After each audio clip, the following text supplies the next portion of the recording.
Let's now cross live to Grenada, where the opening ceremony of the Afreximbank Africa, Caribbean Trade and Investment Forum, also known as Actif 2025, is currently underway. Let's listen in.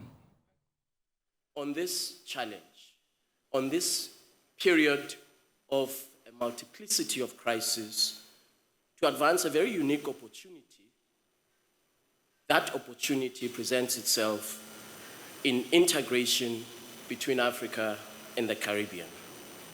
And so the theme today, resilience and transformation, enhancing Africa-Caribbean economic cooperation in an era of global uncertainty. Not only is it apt, but it is also a strategic imperative for us, our two regions, to navigate these global challenges. This forum is a strategic platform to chart a new course for ourselves, our regions, and to ensure that we deliver on the historical and emotional ties. The choices we make and the partnerships we form indeed can help to unlock the potential that all of us recognize exists between our regions to build a future based on mutual prosperity. We have a unique opportunity to invest jointly in industrial development, invest jointly in regional value chains that will support trade between our two regions, to invest jointly in supply chain connectivity, air connectivity, and movement of persons. In this regard, I want to congratulate Afreximbank for the $3 billion credit line that the bank has extended to the Caribbean region, which positions our two regions to achieve our ambitions and to advance on our relationship. We are now well poised as a result of this intervention, well poised to advance relationships beyond expressions of emotional and historical and cultural ties that formed over centuries, to commercially meaningful economic and trade ties between Africa and the Caribbean that have historically remained very, very low. And so all of us, my comrades and friends, have a responsibility and a duty to ensure that this ambition of integration, trade, and investment, that it is put forward. I dare say I want to add a third dimension to the integration, and that is emotional integration between our regions. I have done my fair share. My wife is from St. Lucia, and so I have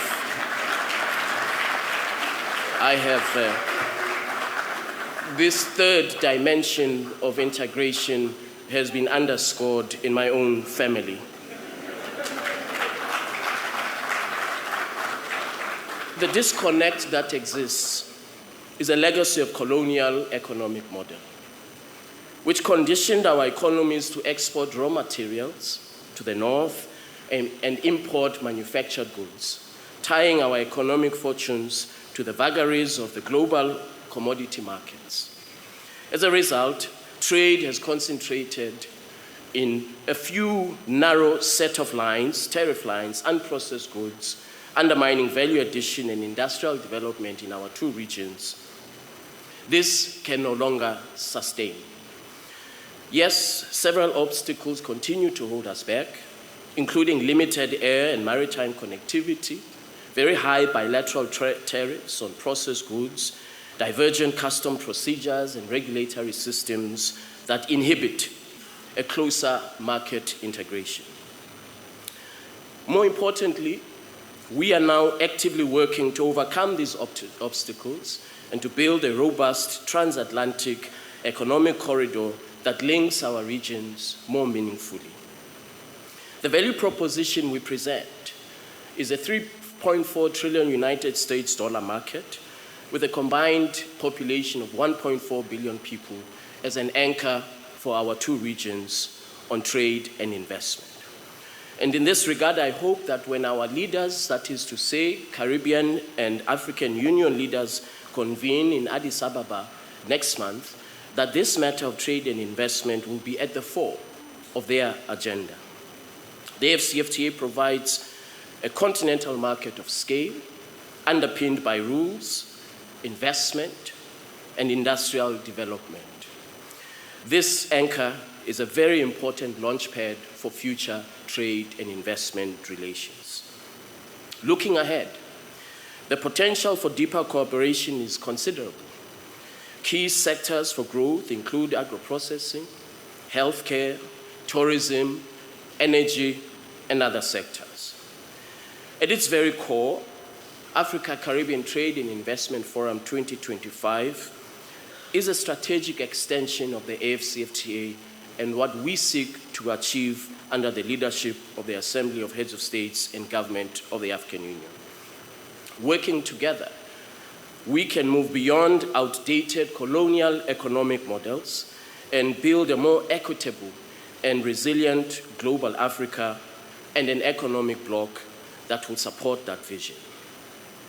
In this uncertain world, deeper Africa-Caribbean economic cooperation is no longer an option. It is a requirement for us to be able to navigate the challenges that I set out at the onset. In this last edition, under Professor Orama's leadership, we want to surpass the $4 billion of investment that were concluded at the last event. Our partnership must be anchored in the commitment to eliminate barriers to inter-regional investment, eliminate barriers to inter-regional trade, movement of persons, in order for us to see the fruition of a truly commercially meaningful partnership. I want to end where I started, and that is the observation that our two regions must no longer continue, not continue to rely on others to have and to forge a mutually beneficial trade and investment relationship. We must no longer rely on others to provide a platform for us Africans to enter into a dialogue about mutually advancing our benefits. This edition of the Africa Trade and Investment Forum must be a shining example of how we, as Africans, can collaborate to forge a new partnership, to navigate along a new pathway in this context of a challenging global environment. I very much look forward to our deliberations over the next 2 days, and I want to once again thank you, Comrade Prime Minister, for hosting us here in Grenada. I thank you for your attention.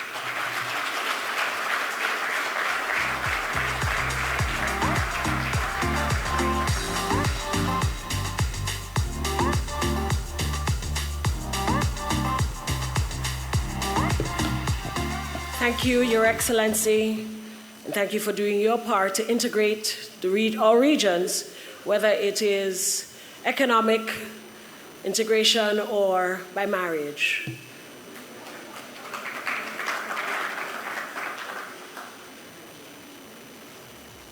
Our next speaker, before I invite our next speaker, please welcome Prime Minister of Barbados, Honorable Mia Moore-Motley.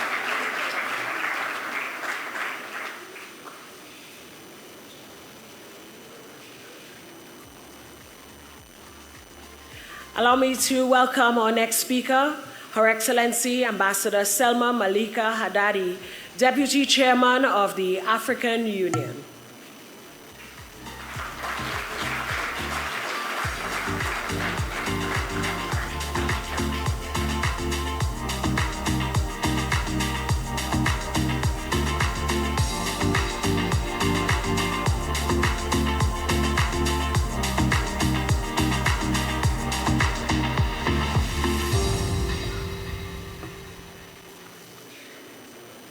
Good morning, everyone, and as you can see, I'm a deputy chairwoman.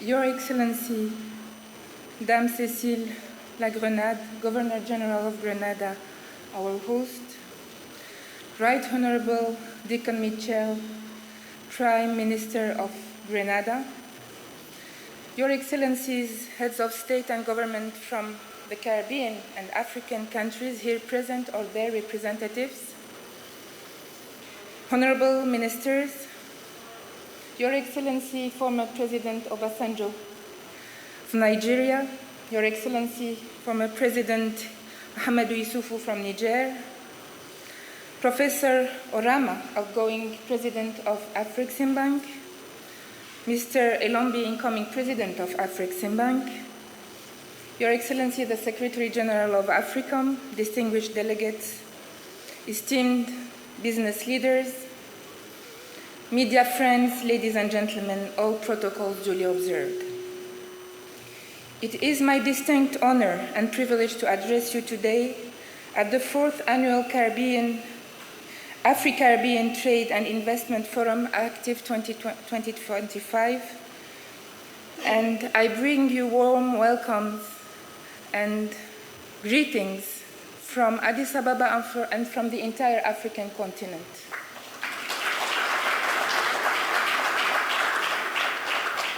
On behalf of the African Union Commission and its new leadership, allow me to extend sincere appreciation and gratitude to the government of Grenada and the African Export-Import Bank, Afreximbank, for their visionary leadership and excellent hospitality in bringing us together in the beautiful city of St. George.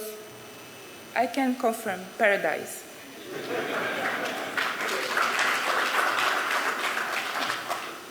This forum comes at a defining moment in history, a moment shaped by shifting geopolitical currents, challenges to multilateralism, global economic realignment, and unprecedented opportunities for collaboration.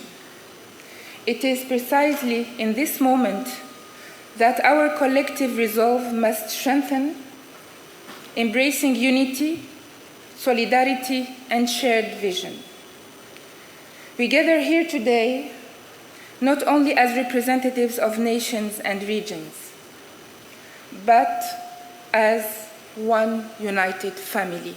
I repeat, one united family. And let me recall here that since 2008, the African Union has declared the diaspora and CARICOM and the Caribbeans are part of the diaspora as its 6th region. We have 5 regions in the African Union. We have the northern, the western, the central, the eastern, and the southern. And the diaspora is the 6th region. And for those who know the governance structure, the way decisions are made at the African Union, they would know that each region, sub-region has a voice and a deliberative voice that has implications in how we are making decisions. So this is, I think, something that we need to reflect upon. So I was saying that we are gathering today as one united family, linked by common histories, aspirations, and destinies, as well as the boundless opportunities for prosperity and cooperation. Africa and the Caribbean community, together with our diaspora community, as I was saying, as envisioned by our Agenda 2063, indeed share deep historical and cultural bonds that are ripe for transformation into concrete economic partnerships. While our shared past has been marked by trials and tribulations, today we come together with optimism, mutual respect, and determination to transform these shared experiences into sustainable economic growth, inclusive development, I would even say co-development, and collective prosperity. Actif 2025 serves as a powerful catalyst to deepen these ties by facilitating increased and consistent trade and investment flows between our 2 vibrant regions.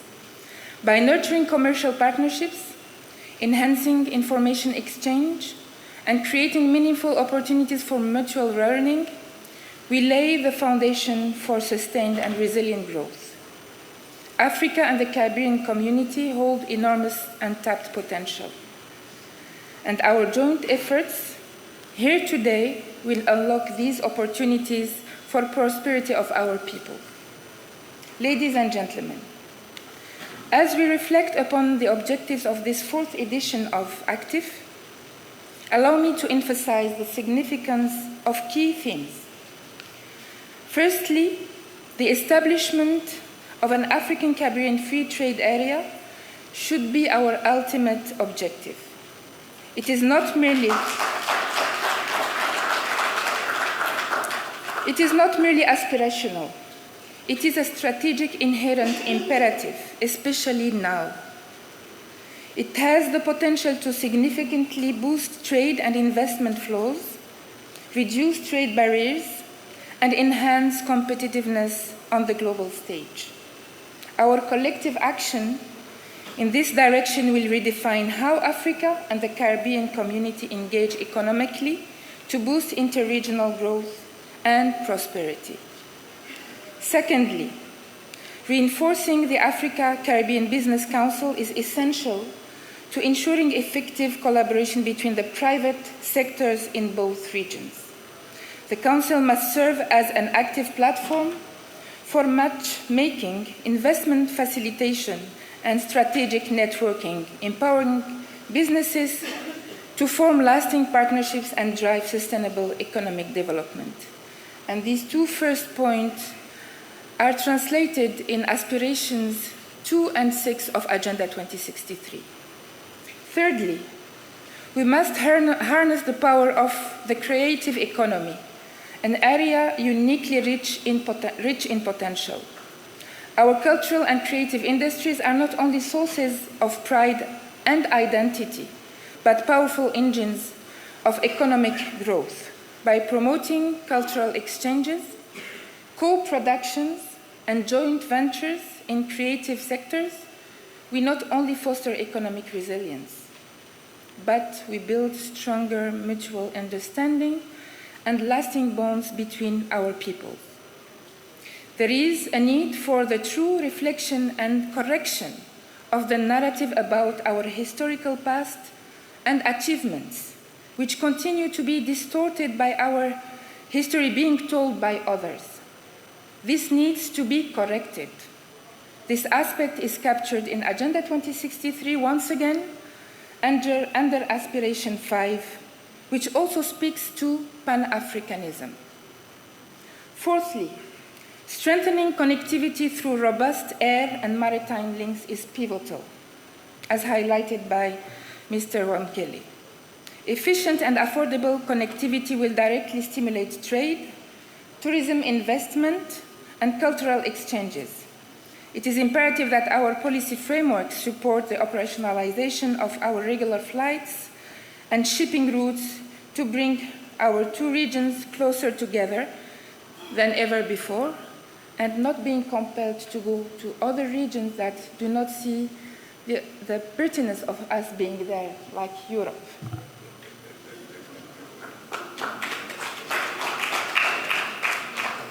Distinguished delegates, our gathering here today signifies our collective commitment to chart a bold path forward.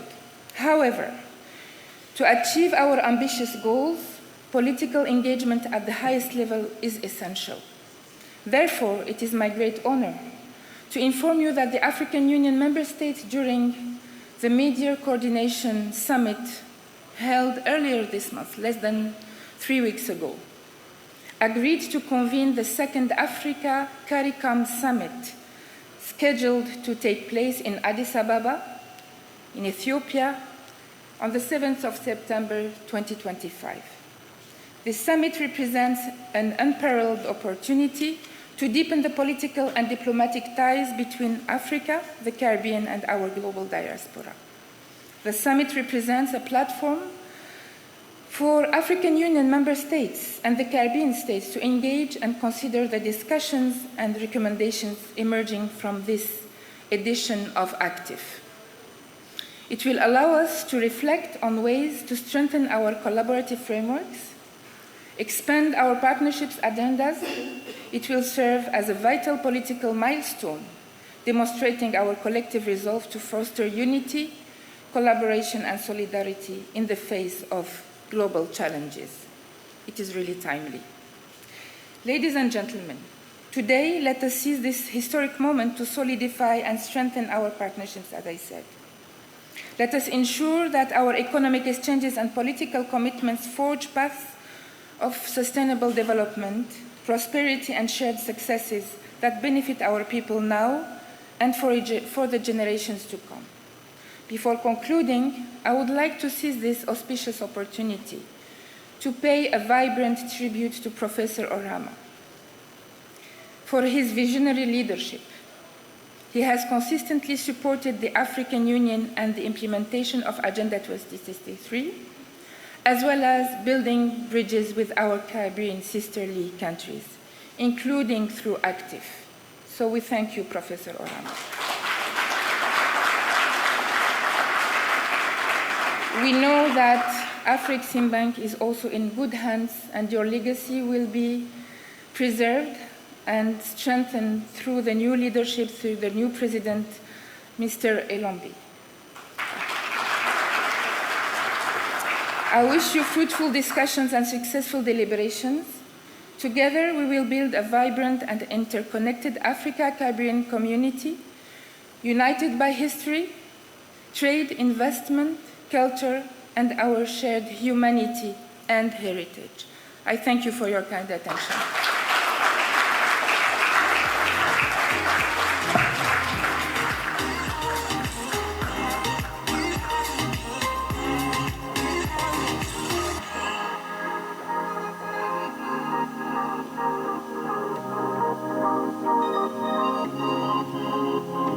Thank you, Ambassador Haddadi, for your remarks and for reminding us that we are one united family. And now to bring your remarks from CARICOM, please welcome Her Excellency Dr. Carla Barnett, Secretary General of the Caribbean Community.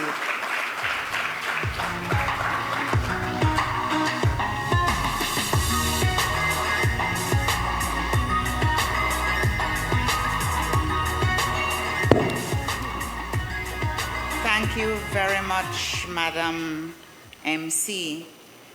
Your Excellency, Governor General, Honorable Prime Minister, other excellencies of heads of state and government, and former heads of state and government, all honorable ministers, Your Excellency Selma Malika Haddadi, who preceded me. I'm looking forward to working with you very much in the preparations for the big meeting on the 7th of September. Professor Benedict Orama, President and Chair of the Board of Directors of Afreximbank, and all representatives of Afreximbank, Your Excellency Wamkele Mene, Secretary General of the African Continental Free Trade Area, all distinguished guests, ladies and gentlemen, it is my distinct pleasure to address you at this opening ceremony of the Afro-Caribbean Trade and Investment Forum.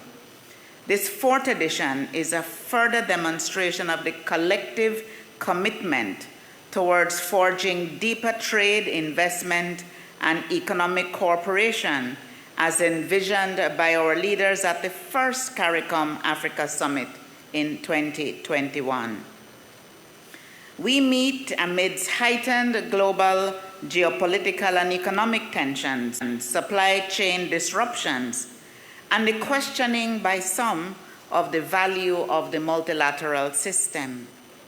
The theme of this forum, Resilience and Transformation, Enhancing Africa-Caribbean Economic Cooperation in an Era of Global Uncertainty, therefore guides us to recognize the effect of these challenges on our work to deepen the relationship between our regions. Last month, I had the honor to participate in the 32nd annual meetings of the Afreximbank in Abuja, Nigeria. The theme of that meeting was progressive unity in a fractured world, building a global African coalition. At that meeting, the CARICOM Development Fund signed a mandate letter to commence work to design and launch a green, resilient, and sustainable facility. I emphasize the need for this type of global partnership to develop mechanisms that foster inclusive growth, sustainable development, and economic and climate resilience. Here today, I re-emphasize this approach of building partnerships. Actif 2025 is also taking place as we prepare for the second CARICOM Africa Summit, scheduled for September 7th, as you heard, in Addis Ababa, Ethiopia. The summit will be an opportunity to deepen our partnership through high-level political engagement on advancing interregional trade and investment, strengthening South-South cooperation, and operationalizing the Memorandum of Understanding signed last year between the CARICOM Secretariat and the AU Commission on upscaling engagement and linkages with people of African descent.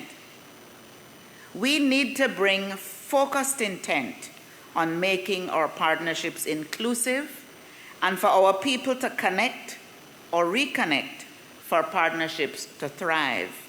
CARICOM remains committed to work side by side with the African Union to ensure that the partners are broad-based and include specifically young people and women. Our collaboration extends to advocating for reparatory justice for the transatlantic slave trade and for chattel slavery. During the second International Decade for People of African Descent, our joint efforts are vital to ensuring global recognition and action on this historical imperative.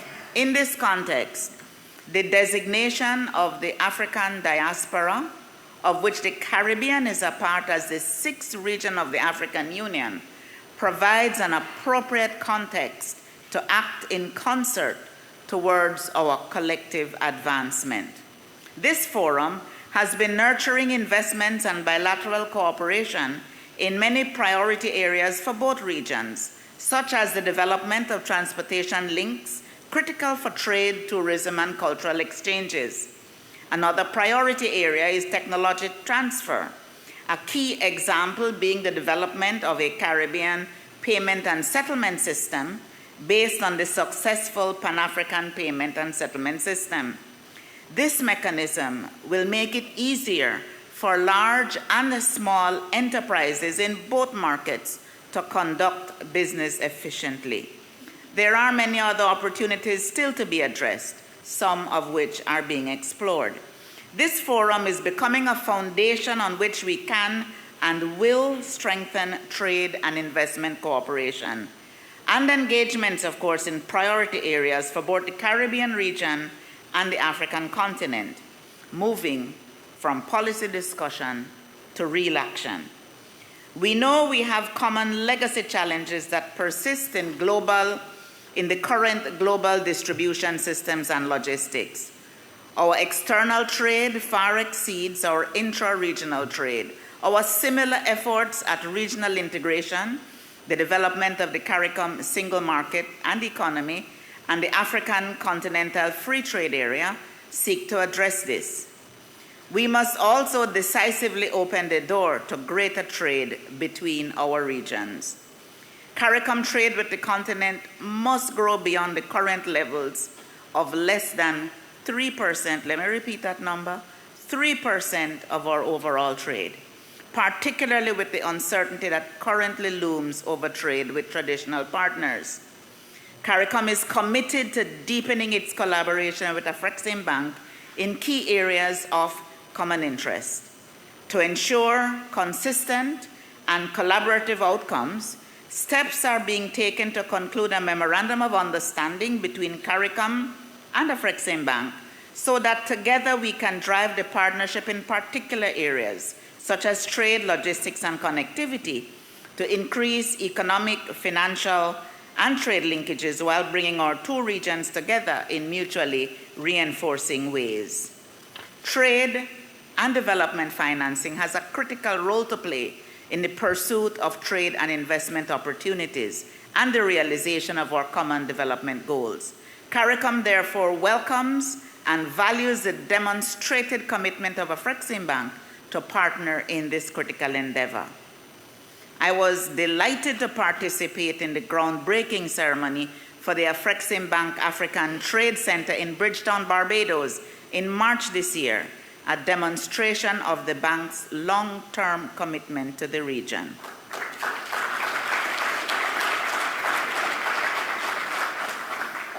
I must take a moment to express the community's thanks to outgoing President and Chairman of Afreximbank, our good friend, Professor Benedict Orama. Professor Orama has been a driving force behind our partnership, and we are particularly grateful for the support of the Afreximbank towards a possible Caribbean Exim Bank. We welcome his successor, Dr. George Elombe, and look forward to working with him to carry forward the momentum we have developed together. The 2024 edition of Actif, held under the auspices of the Prime Minister of the Bahamas, Honorable Philip Davis, was a resounding success, and I am confident that this edition, hosted by Prime Minister Deacon Mitchell, will build on those achievements and catalyze strategic partnerships between the business communities in Africa and the CARICOM region.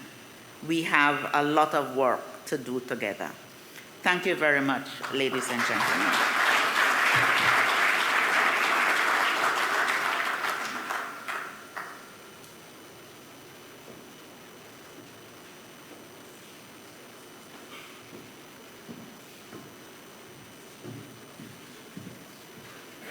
Thank you, Dr. Barnett, Secretary General of the Caribbean Community.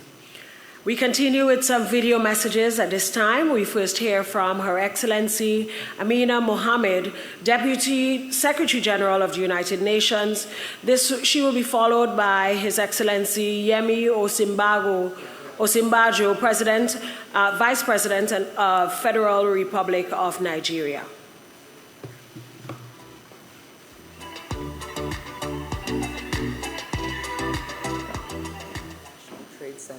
This year's African Caribbean Trade and Investment Forum comes at a tenuous moment for the global economy and for the SMEs around the world, amid tariff escalations, a changing climate, and growing levels of fragility and conflict. But we can't just wait to see what decisions are taken elsewhere or what new crises will emerge on the horizon. We can and must act together, which is why I want to give you a number and then set out a few of the opportunities and hurdles for getting there. That number is $2.1 billion. That's how much trade between Africa and the Caribbean could grow in 5 years if trade barriers are slashed and investments are made in key sectors, according to our research with the Afreximbank. Sectors like minerals and metals, processed food and animal feed, manufactured products, tourism, transport, and the creative industries, where ITC and the Afreximbank are now gearing up to launch targeted interventions to boost exports, enable diversification, and ensure small businesses have what they need to compete. But we're also talking about far more than just a number. We're talking about an opportunity to change the terms for how our regions engage with one another and with the global economy at large. A chance to build on our deep cultural connections and restore some of what has been lost to the more painful moments of our region's shared history. That's what events like Actif are helping make possible.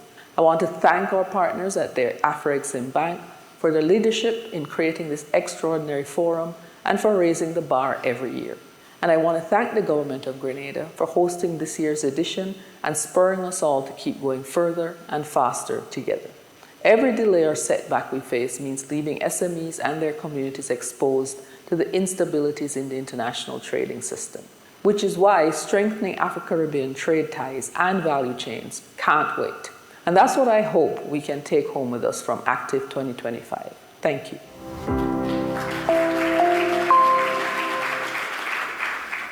Excellencies, ladies and gentlemen, The world can no longer afford to waste the economic potential of Africa and the Caribbean. For too long, systemic barriers have prevented these regions from realizing their full potential. These regions possess everything needed for prosperity: abundant resources, young populations bursting with talent, cultures that have shaped global innovation. Yet, they remain locked out of the rooms where economic rules are written. Economic growth reaches 3.5% in Africa and over 2% in the Caribbean. Even so, both regions are facing a $1.5 trillion financing gap for the Sustainable Development Goals. Vital sectors such as renewable energy, agriculture, and tourism are the first to feel the effects. At the same time, debt burdens are crushing fiscal space, preventing public investment and stalling progress. Changing course demands a massive investment push. The recently adopted Severe Commitment sends a strong signal and a pathway forward for financing development and the SDGs. This commitment specifically addresses the international financial architecture that has long excluded developing nations from fair access to capital. This is especially urgent in an era of uncertain and turbulent trade. Yet within this challenge lies our greatest opportunity: each other.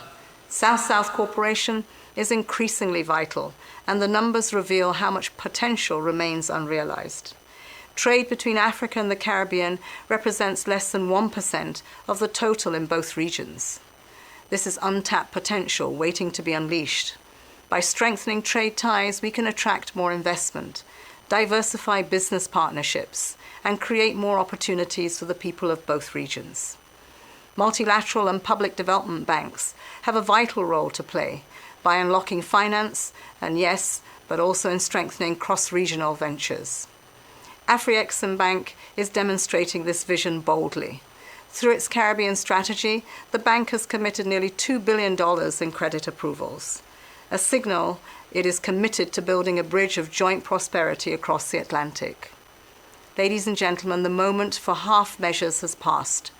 Action is a question of justice and equity for both regions.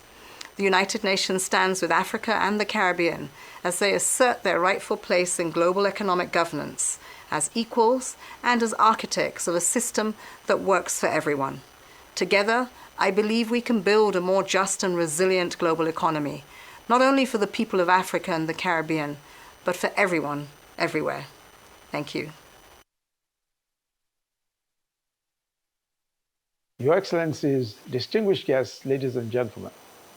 First, let me thank you, President Benedict Orama, GCON, for the kind invitation to make these remarks and to congratulate you on the remarkable success of the 32nd Annual General Meeting of the Bank in Abuja in June, and your preferment to the rank of Grand Commander of the Order of the Niger by the President of the Federal Republic of Nigeria.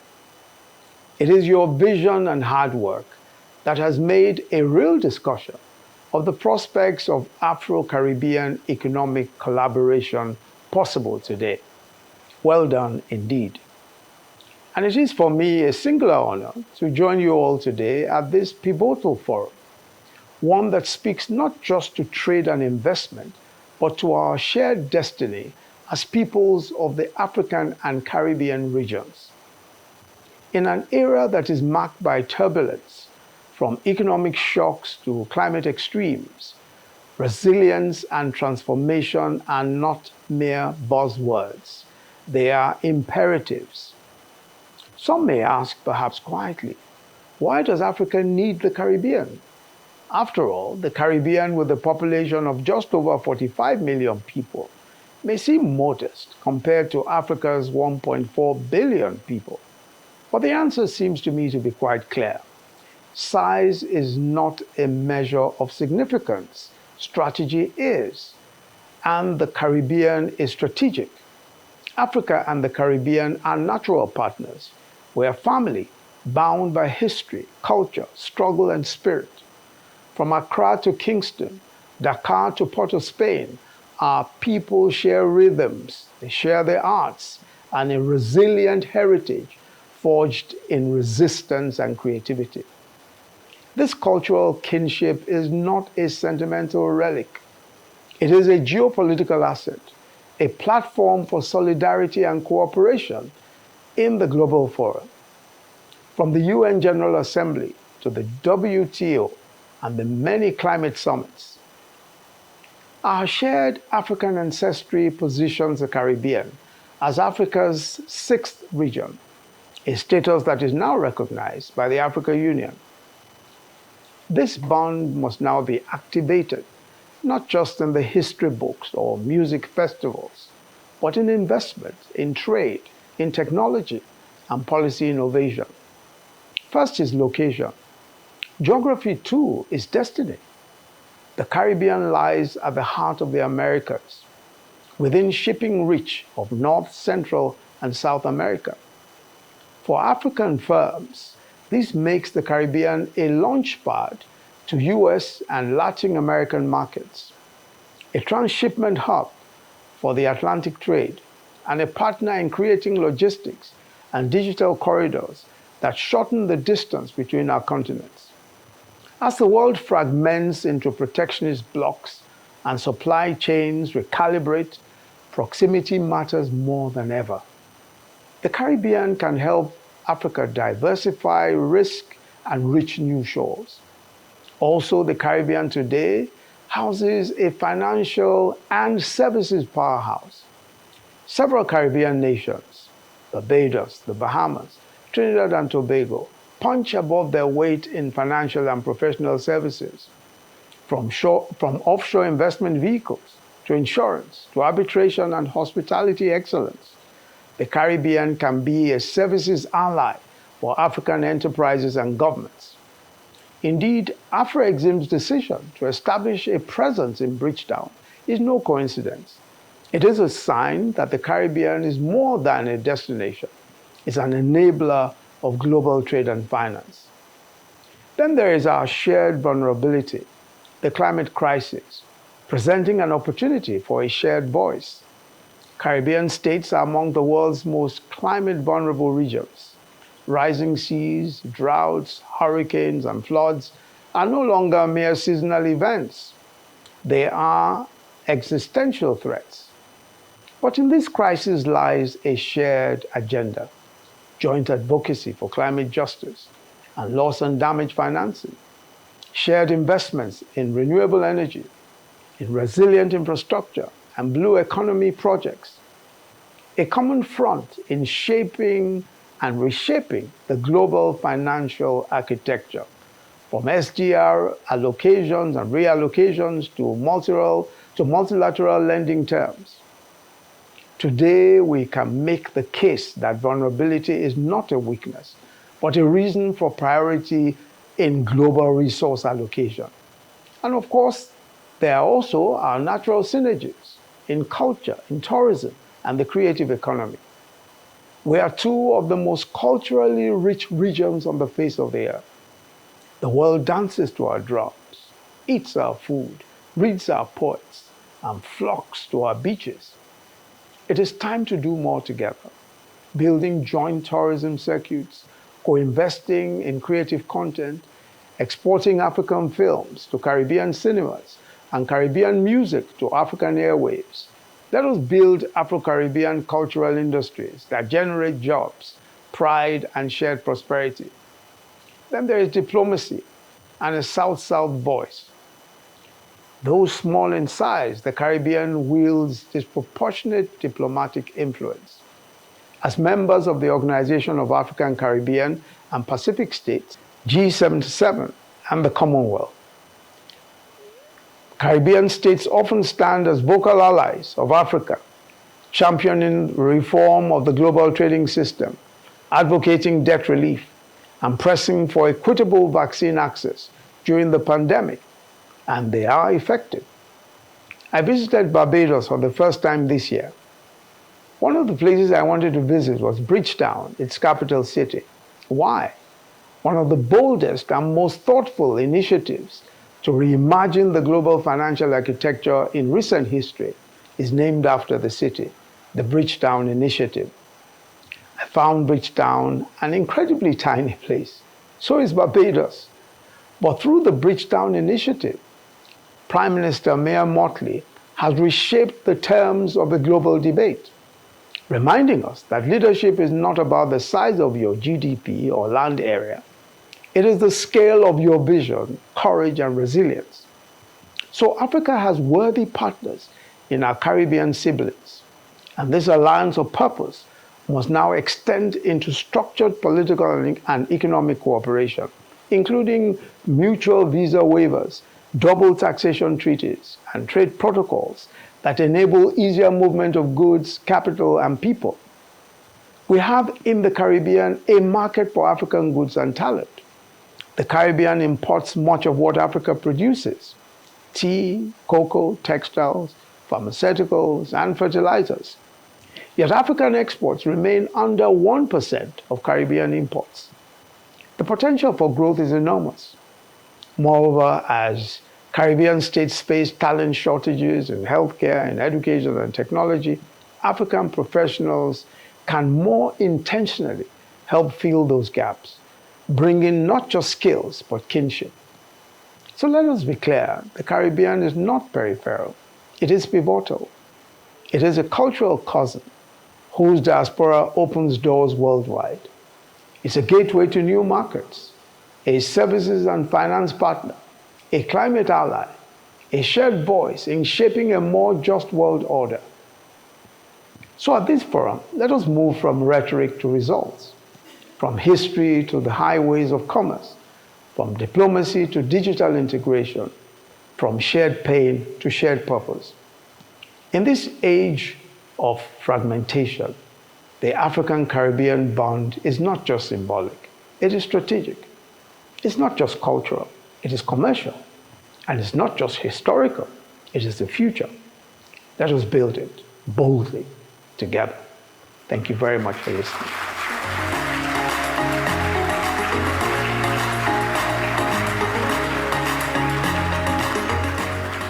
Thank you so much. From shared pain to shared purpose. I like that. Ladies and gentlemen, I just want to insert that our first video was from Pamela Cook Hamilton. She is the Executive Director of International Trade Center. And now I would like to invite you to view a special video highlighting the potential of Africa and the Caribbean.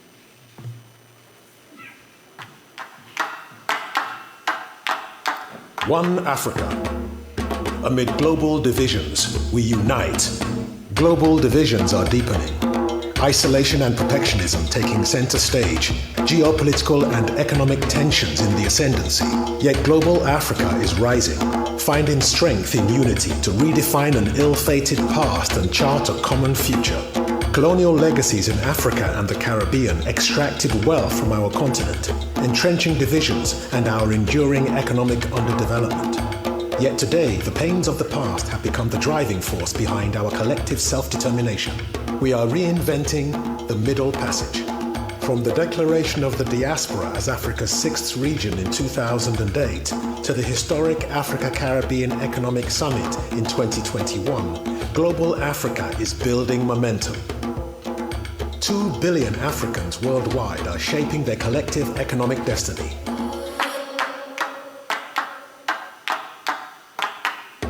One culture. From aspiration to action. Through its Caribbean office in Barbados, the Global Africa Gateway in New York, and the Afri-Caribbean Trade and Investment Forum, Actif, a Fracting Bank, is making this real. Actif is building bridges, converting that perverse middle passage into a new one, defined by economic opportunities. Across its first 3 editions, Actif has already generated over $6.5 billion in deals and welcomed over 6,000 delegates. This same spirit inspired the first direct flight from Nigeria to Jamaica in 2020 and the Africa CARICOM Heads of State Summit in 2021. And the momentum continues.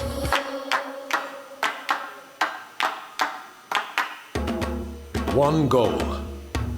A resilient future beckons. In its first 2 years, the Frexim Bank Caribbean office in Barbados has approved over $700 million in critical support across the CARICOM region.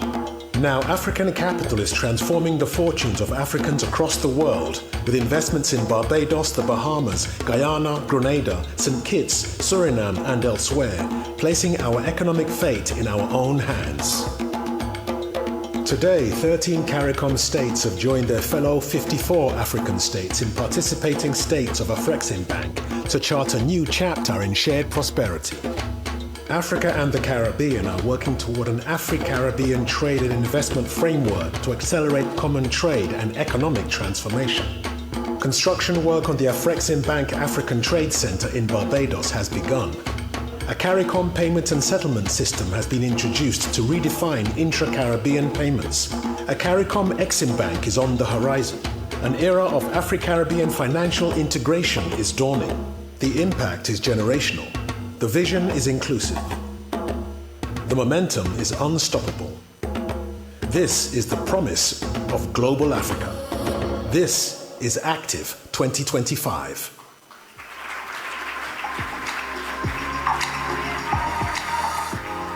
Afreximbank continues to champion the economic transformation of global Africa, supporting youth engagement through Caribbean internship programs that foster cultural and economic ties.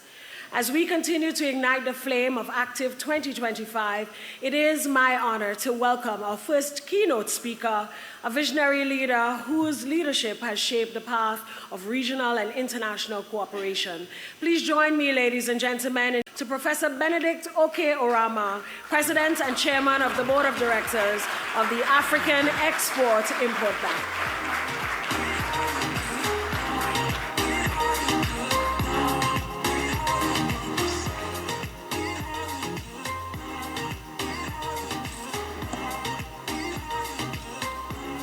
Thank you very much, Master of Ceremony. Your Excellency, the Governor General of Grenada, the Honorable Prime Minister, Deacon Mitchell, our host, Honorable Prime Ministers, Your Excellencies, former President Obasanjo and Yusufu, the Honorable former Prime Minister of Jamaica, P.J. Patterson, Your Excellency, Carla Burnett,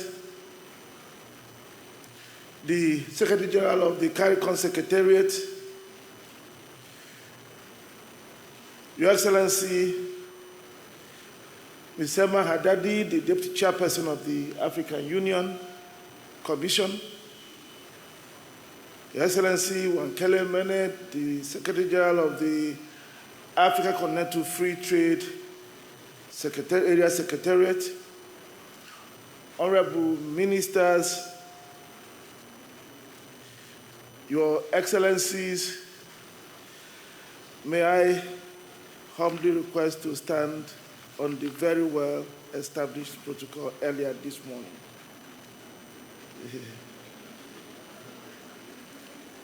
During the last week of June,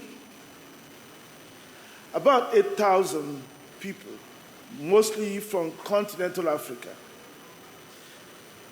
the Caribbean, and the wider global Africa, assembled in Abuja, Nigeria, to attend the 32nd annual meeting of the Afreximbank Group. They used the occasion to reflect on the place of the people of African descent and the global South in the rapidly evolving and hostile New World Order. There was a convergence of views that in a fragmented and crisis-ridden world, the best pathway forward for Africans and the global South was through the pursuit of collective self-reliance, with our institutions leading the way. I seize this unique opportunity to extend our profound gratitude to member states of the CARICOM for the strong support and visibility at the Abuja event. Special thanks to Honorable Prime Ministers Jacob Michel, Philip Davis, Dr. Terence Michael Drew. We also like to thank Her Excellency Secretary General Carla Barnett, the Honorable P.J. Patterson, former Prime Minister of Jamaica, Mr. Daniel Best, President of the Caribbean Development Bank, Mr. Rodinard Sumat, the CEO of the Caribbean Development Fund, as well as the high-powered delegation of public officials and corporate leaders from the Caribbean who joined us on that occasion. I was particularly delighted and highly honored as that event marked my last Afreximbank Group annual meetings as the president and chairman of the board of directors of the bank. Today, about a month from that event, many from the continent have crossed the Atlantic to assemble here in St. George's, not only to deepen the roots of the seed we planted 3 years ago in Barbados, but also to put more flesh on the skeleton of the consensus we began to form in Abuja. Honorable Prime Ministers, Your Excellencies, distinguished ladies and gentlemen, our gathering here is not ephemeral, but rather rooted in centuries of shared history and ancestry. Here in Grenada, we find traces of the tribes of Nigeria, Sierra Leone, and Ghana. Interestingly, the Akan folklore, which tells the story of Anansi, the spider, is also told here in Grenada. These realities remind us constantly that despite the distance and many years of separation, the cultural ties and shared economic interests run deep and inerasable. Grenada provides the calm and serene environment required to concentrate our minds on the important issues that confront us today as a people. It is on that note that I welcome you all to the 4th Afro-Caribbean Trade and Investment Forum. We are deeply grateful to our dear brother and chief host, the Honorable Prime Minister Jacob Michel, for his bold leadership in agreeing to host this event. We are thankful to him, his government, and the people of Grenada, and also the Governor General, for the warm hospitality we have received since arriving here in St. George's. I'm sure I speak for all of us from the motherland when I say that we feel totally at home here in St. George's. Your Excellencies, Honorable Ministers, distinguished ladies and gentlemen, this year's forum is significant to me personally, as it marks the last time I will be addressing you on this platform as President of Afreximbank. It therefore affords me the opportunity to review the progress we've made since we collectively decided to turn the iniquities of the Middle Passage into a shared engine of prosperity built by us and for us. In October 2021, when I visited our dear sister, Honorable Prime Minister Mia Mottley in Barbados, to discuss the necessity of moving away from political declarations, sloganeering, and motivating songs into concrete action towards realizing the long-held aspiration of strengthening Africa-Caribbean trade and investment ties. I left Barbados totally convinced that the key to unlocking that door, jammed for decades, had finally been found. And as I subsequently traveled, I engaged across CARICOM states, from Grenada to Guyana, St. Lucia to St. Kitts and Dominica, Antigua and Barbuda to the Bahamas, Belize to St. Vincent and Grenadines, in Jamaica to Suriname, I found replicas of the same key, all tuned to the same goal. That is why we've made so much progress within such a very short period. Your Excellencies, Honorable Prime Ministers, distinguished ladies and gentlemen, in just over 3 years, our partnership has yielded tangible historical results. With Jamaica having signed the partnership agreement a few weeks ago, 13 of the 14 independent CARICOM member states are participating in the partnership agreement amongst themselves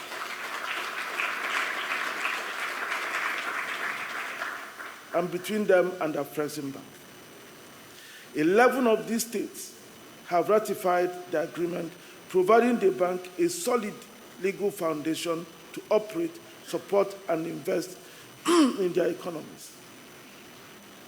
This is not merely a bureaucratic milestone.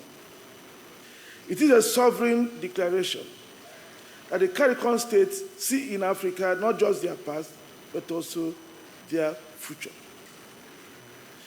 Besides, we've established a fully functional regional office in Barbados, staffed by committed professionals drawn from Africa and this region, and implementing a growing pipeline of deals. But we did not stop there. We are building the Afrexim Bank Africa Trade Center in Bridgetown, an almost $200 million architectural symbol of the bank's deep and unshakable commitment to the Caribbean. With twin towers, this center would host innovation labs, digital trade platforms, SME incubation center, a world-class hotel, as well as conferencing and training facilities. All designed to make the center a hub for Africa-Caribbean trade and investments, bridging the information and financing gap that currently stand in the way we do business. So in less than 3 years from now, Afrexim Bank flag will be hoisted high above the skies of Barbados and the Caribbean.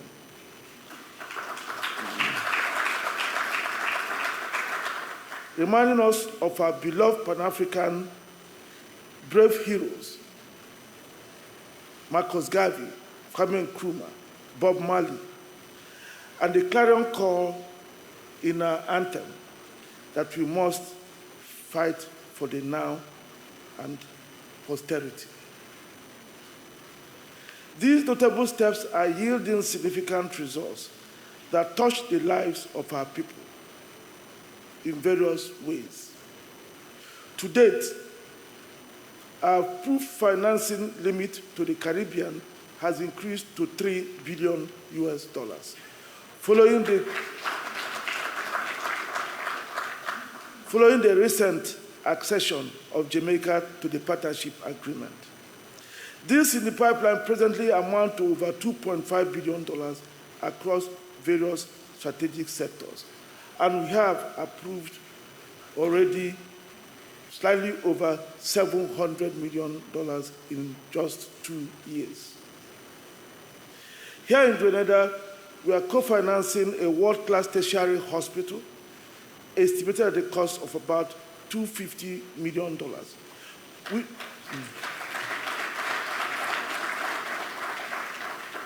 Which we hope will convert the country into a regional hub for medical tourism. Also in Grenada, we are also financing investments by Orascom Group in the luxury tourism, directly boosting Africa-Caribbean investments while supporting improvements in tourism infrastructure in the country. In St. Lucia, we are helping to rebuild schools destroyed by climate events, thereby easing learning conditions for young school children. In the Commonwealth of the Bahamas, We are enabling SME development, road infrastructure, and a permanent exhibition center through multiple transactions amounting to about $500 million in aggregate. In St. Kitts and Nevis, we've unlocked trade finance support through local banks. In Suriname, Afreximbank is a coordinator and the mandated lead arranger of the $1.7 billion facility for the state oil company Start Soli, which will be used to acquire 20% interest in the Grand Mogul offshore oil field being operated by Total SA. Afreximbank is contributing an amount of $500 million in the deal and expects to be an oil lifter through its trading subsidiary called Admin, which will enable the sale of the crude to refineries in Nigeria and Angola, also financed by Afreximbank. And distinguished ladies and gentlemen, I think we have to be deliberate about all these things. These are not the times you use your resources and say you are doing tender. If you want to promote trade, you prefer your people. Because we are talking about air links. It is when we ship crude from Guyana to Nigeria, Angola, and ship refined products back that we can see movement of people. And we will not need to beg for airlines to fly. They will follow the money. In Barbados, Afreximbank financed the redevelopment of a sports facility that will also double as an arena for hosting creative events. The bank is also currently considering deals worth about $400 million across various sectors of the Barbadian economy. Honorable Prime Ministers, Your Excellencies, we must shift from the era where our commodities build economies other than ourselves. We are the only people who trade commodities, but those who trade them are others and not us. In this regard, Afreximbank is proactively supporting Guyana and Suriname, two countries in the region with significant oil and gas discoveries, with financing and technical assistance programs to support the creation of local capacity, ensuring significant local participation in the oil and gas sector. In Guyana, we are supporting local content development in the oil sector with a proposed $1 billion facility. In Suriname, we are working with the government and the state oil company to also launch a multi-billion US dollar local content support program. Afreximbank will finance and support these programs using lessons learned across Africa and with expertise already well developed in Nigeria, Egypt, and Ghana. Your Excellencies, Honorable Prime Ministers, distinguished ladies and gentlemen, an era of declining development assistance to our economies, coupled with the exit of international banks, and the imperative to build our economies using our own resources and institutions, we must develop our own institutions that are capable of financing our development. Consequently, we are working with the CARICOM Secretariat to establish the Caribbean Exim Bank, an institution that we hope will catalyze trade and industrial development in the region, just as Afreximbank has done in Africa. We provided the grant financing for the feasibility study, which is currently ongoing. We are also working with our shareholders, Caribbean Development Fund, to launch a groundbreaking initiative called the Growth, Resilience, and Sustainability Fund. The fund aims to mobilize alternative financial resources and leverage public access to finance large-scale adaptation projects in the CARICOM, addressing fiscal constraints while also fostering economic growth and climate resilience. By raising $250 million through a coalition of financial institutions, this fund will empower public sector projects that support the livelihoods of citizens and strengthen communities against climate challenges. A grant financing had already been provided to the Caribbean Development Fund to support the development work for this fund. And when the studies are completed, Afreximbank and his fund, FEDA, will support the development and the implementation of the strategy that we have been created. You agree with me that efficient and low-cost inter-Caribbean and Afro-Caribbean payments are vital to accelerating trade and investment in the region. In this regard, Afreximbank and the central banks of the CARICOM have launched the Caribbean Payment and Settlement System, modeled after the Pan-African Payment and Settlement System promoted by Afreximbank in partnership with AFCFTA Secretariat and the African Union Commission to ensure regional trade payments in local currencies. The Caribbean Payment and Settlement System will eliminate costly currency conversions, facilitate faster transaction flows, and decolonize our payment ecosystem.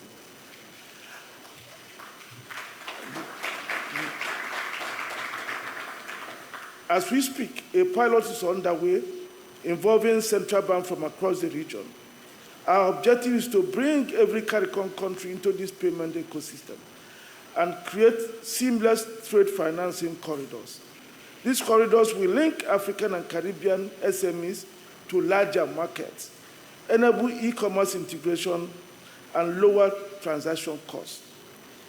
As we have seen in Africa, where utilization of the Pan-African Payment and Settlement System is increasing by about 1,000% period on period, we will also launch a currency trading platform here in the CARICOM, which is similar to what we've also done in Africa. We also plan to launch the Caribbean Payment and Settlement System, the CAPS card, that will enable CARICOM citizens to spend their national currencies anywhere they visit in the CARICOM.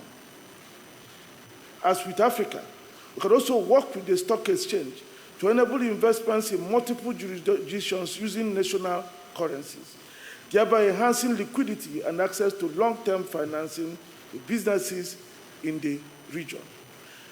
I can assure you that the Pan-African Payment Settlement System is beginning to make massive changes on the continent. Increasingly, people are beginning to find the value.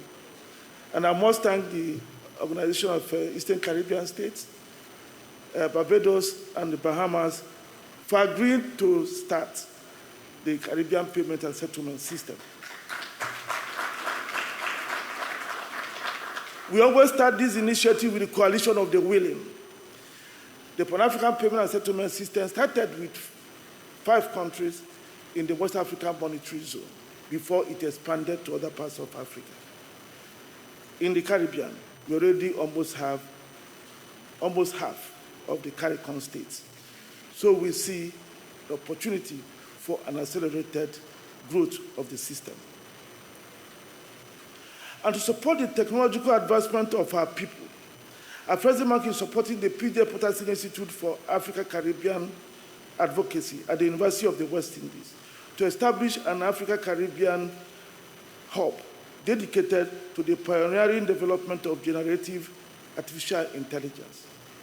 This initiative is not merely about technology, it is about harnessing the untapped potential of our regions, our rich natural resources, our brilliant minds, and our burgeoning digital networks. For too long, African and the Caribbean have been sidelined in the global narrative of technological advancements, particularly in the realm of cutting-edge artificial intelligence. As a bank, we've committed to changing this narrative, forging an ecosystem that not only stimulates economic growth, but also integrates our unique challenges and opportunities into the global technology landscape. And in the area of creatives, through the Creative Africa Nexus, CANEX, we've also made strategic investments in fashion, film, music, culinary arts, and storytelling, showcasing Caribbean talent on global stages. In that regard, we are working with Studio 327 to develop a $24 million creative training and film production program for the OECS countries. Last year, we sponsored a historic musical collaboration called One Drum, bringing together Olodu of Brazil, Stephen Marley of Jamaica, Flavor of Nigeria, Maforiza of South Africa, and other legends, reinforcing our cultural ties. We also proudly supported Caribbean designers and brands, such as The Cloth from Trinidad and Tobago, Margot Wong from Guyana, and Kenya Union, and Kevinta from Jamaica, enabling their participation in prestigious international fashion shows, including Fashion Weeks in Paris, Portugal, and Tokyo. Through the Cannes Book Factory, being implemented in partnership with Chimamanda Adichie, we have also championed an initiative to nurture Caribbean literary talents. The inaugural creative writing workshop, held in August 2024 in Aburi, Ghana, welcomed the emerging writers from St. Vincent and the Grenadines and St. Kitts and Nevis, nurturing new voices in global storytelling. Furthermore, through Cannes Weekend, we have also provided Caribbean chefs like Chef Natasha DeBock from Trinidad and Tobago and Chef Davisha Burrows from Barbados with opportunities to present Afro-Caribbean cuisine in some of the world's leading culinary showcases. We're also creating platforms for young professionals to exchange ideas, gain internships, and build businesses. Already, interns from Barbados, Guyana, Brazil, and Grenada have rotated through all the African Exporting Bank's offices across Africa. We encourage you to send your interns to this program. We've also expanded the program to include leading businesses in both Africa and the Caribbean, so that these young people can, with our support, intern in businesses they prefer. Your Excellencies, Honorable Prime Ministers, distinguished ladies and gentlemen, while we remain very proud of what we have achieved so far, we're also mindful that much more needs to be done. What we've done so far is prove the concept. We now need to institutionalize it. That is why I think we should consider creating a commission that becomes fully responsible for delivering on the Africa, Caribbean, and the broader Global Africa Initiative. Such a commission should be sovereign, but still supported by a Afreximbank, especially in the early stages. It must also be supported by the CARICOM and the African Union.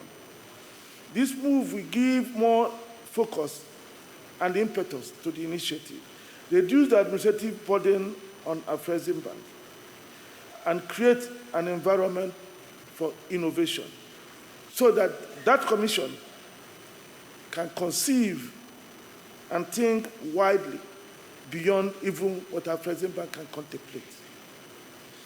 The commission should advance the sociocultural, creative, economic, and trade agenda of the initiative. It is such a commission that can more directly promote collaboration in education, science and technology, trade information, sports, other aspects of creative industry, and so on. Earlier this year, AfroSport, supported by Afreximbank, organized the first ever Unity Cup tournament in London. The game involved Jamaica, Trinidad and Tobago, Ghana, and Nigeria. It was highly successful, an indication of the hunger for such events. There is no reason why an expanded Unity Cup involving many more countries cannot be organized. Today, people of African descent in both the continent and the diaspora, especially here in the Caribbean, dominate many aspects of field and track events globally. Is it not high time we thought of a Global Africa Athletics Championship or something of that sort?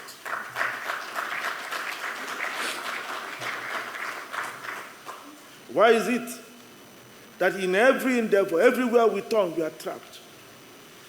In the sports, we produce the talent, those who sweat in the field, but those who smile in air-conditioned offices with their huge bank accounts are not us. And nobody stops us from changing this.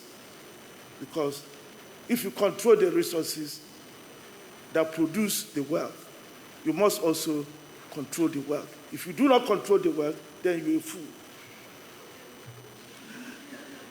It will be the duty of that commission that I have in mind to push some of these initiatives through. We hope we can draw on the wisdom of our two great statesmen, His Excellency President Olusegun Obasanjo, Honorable P.J. Patterson, and George Byron, Dennis Byron, to guide us in these efforts. We also hope that the initiative can be endorsed by CARICOM and AU Commission and the AU itself at their joint summit in Addis Ababa in September 2025 to enable work towards the final establishment to commence. I also hope that when we decide to launch this initiative, that we do not launch it with lip service, that we launch it knowing that this is a platform for a collective future, a platform that we must support if we hope to turn things around for ourselves. As you all know, we have all been trapped for centuries. We are trapped by slavery when we thought we escaped slavery. We are trapped by colonialism. When we thought we escaped colonialism, we became trapped by neocolonialism. So it is also somebody who doesn't understand his condition and who is trapped, who thinks that the person who trapped him or her will come and release him. You must fight your way out.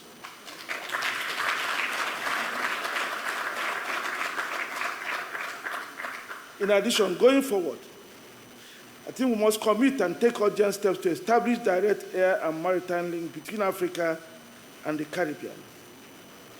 It is inconceivable that goods and people must travel through third countries, as Wankele mentioned, and then being asked very, very embarrassing questions to reach our respective shores. We must change this. But changing this, as I said earlier, has to be deliberate and strategic.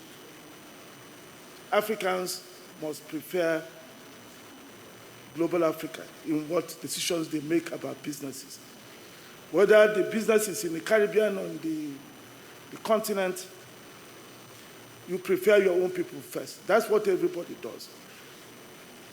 In everybody's mind, we are the last. America first means Africa last. Europe first means Africa last. China first means Africa last. We are the only one who put others first, and we remain last. I think we have to change it.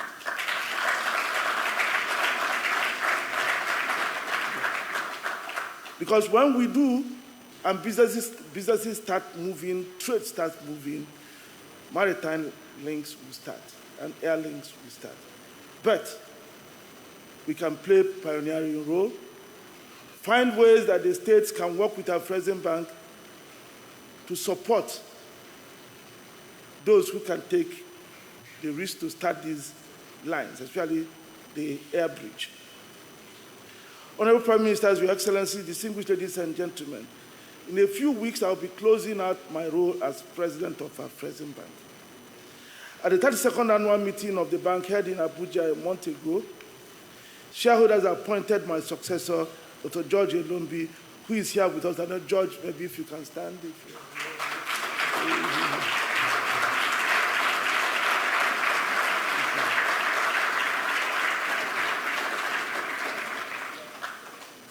Dr. Elombi is a long-serving member of staff of the bank. having been with us for approximately 29 years. I know that some have asked me, so when somebody takes over, will all this end? And before he was appointed, I hedged my responses. Now I can tell you it will even gain greater traction because Dr. Lombi has been a partner helping us to shape the vision that has unfolded through some of these initiatives, including the Actif and the work we are doing in the Caribbean. Congratulations again, George.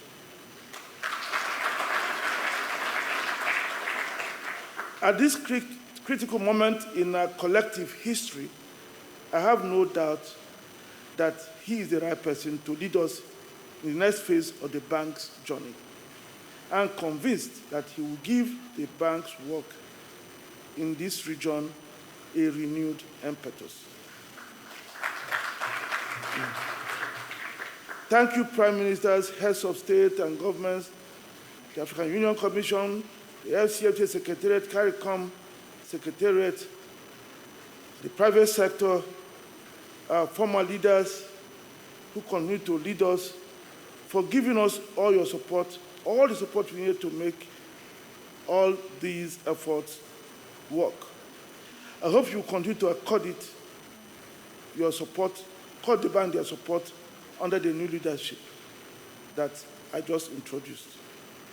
As I close, allow me to remind us that the Atlantic Ocean once carried our ancestors in chains. As we look ahead, we must now transform it from a grave of memory into a gateway of prosperity. Thank you, and may God bless the Caribbean, Africa, and the global Africa family we are forging together.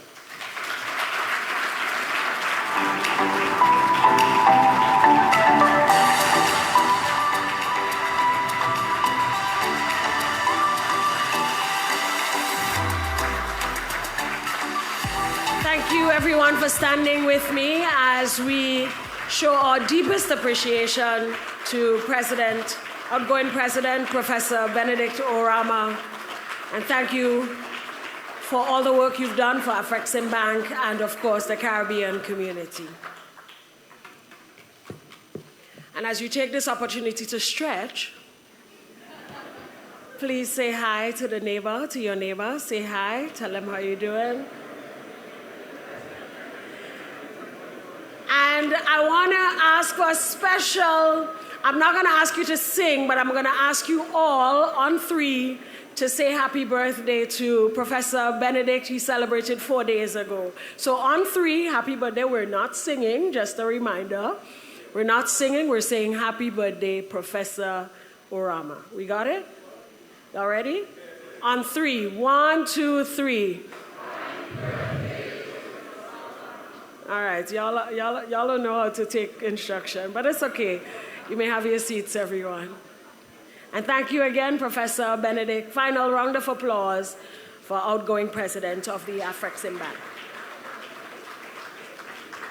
And now, ladies and gentlemen, for a cultural presentation by some of the most talented Grenadians entitled From Roots to Rise, the Spirit of Global Africa, a powerful, immersive performance that tells the story of a shared African and Caribbean identity, from struggle to strength, memory to movement, and history to horizon, bringing together the sweetest blend of drumming, spoken word, and Caribbean dance forms.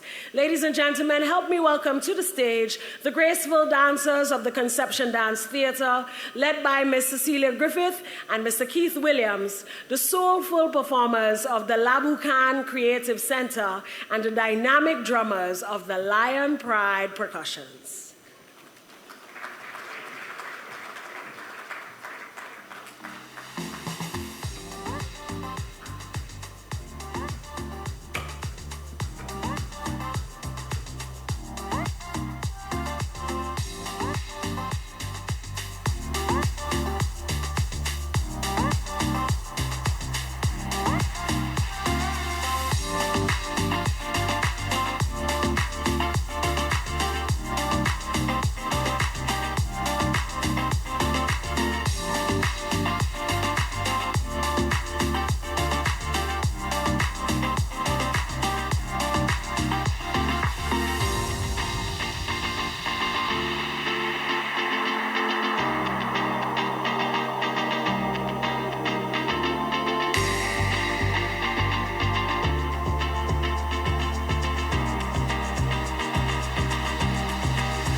All right, those are images from Grenada, the Afri-Exim Bank's Afri-Caribbean Trade and Investment Forum 2025. All week, Arise News will be bringing you the latest from that forum as far as strengthening